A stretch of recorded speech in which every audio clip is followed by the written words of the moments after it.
And here's our different barbell types. So let's go into these.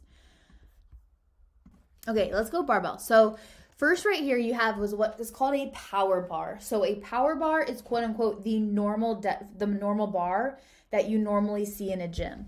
So you'll see here it usually has knurling, which is the rough part, has knurling on the side. Sometimes it'll be in the middle, sometimes not, and then it'll have knurling on the outside. These bars are normally 45 pounds. If it is a female bar, which if you're in a normal conventional gym, usually they don't have female bars, but if you're in a CrossFit gym, this might be a female bar, which is 35 pounds, okay? It's shorter and it has a tinier grip. I don't know what I want to say there, but a tinier grip. So this one has a lot bigger grip, as female bars have a lot tinier grip. This one's 45, sometimes for women, it'll be 35, okay? This is a trap bar. Trap bars are usually 45 pounds, okay? It might be different, so double check.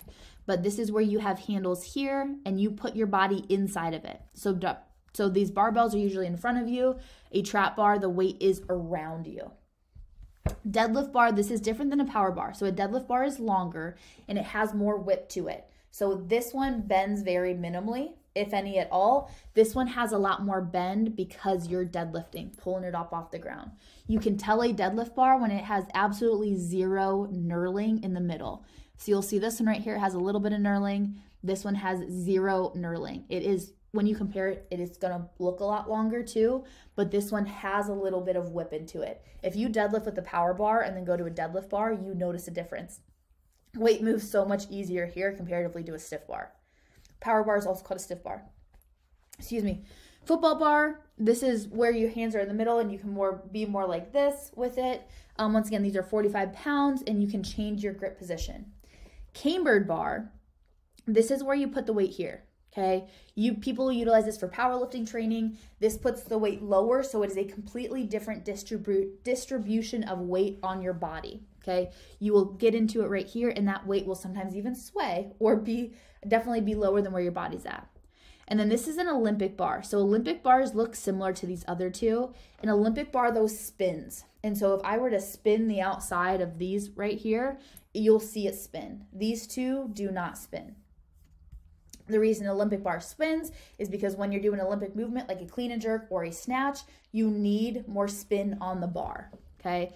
If you're in a conventional gym, very rarely will they have Olympic bars. If you're in a more private gym, they might have an Olympic bar there, okay? Well, and like I said, there is a difference between a stiff bar and a deadlift bar. Stiff bar is also called a power bar. So you'll see here, deadlift bar is a lot longer. You might not notice this by just looking at the bar and being, oh, is it longer, shorter? You might not know that. But a great way to tell is stiff bar usually has knurling in the middle. Deadlift bar has no knurling in the middle, okay? No knurling, knurling. And so if this is longer, if it doesn't have any knurling, most oftentimes there's deadlift platforms, most oftentimes that's where the deadlift bar will be. A deadlift bar, like I said before, has a little bit of whip in it, okay? So when you are pulling the weight up, the bar can bend just slightly, not massively, but just slightly to help support the weight. A stiff bar is called a stiff bar for a reason. It does not bend. This is gonna feel way heavier when you deadlift, even if it's the same amount of weight. 45-pound bar, 45-pound bar. Stiff bar is gonna feel way heavier than a deadlift bar.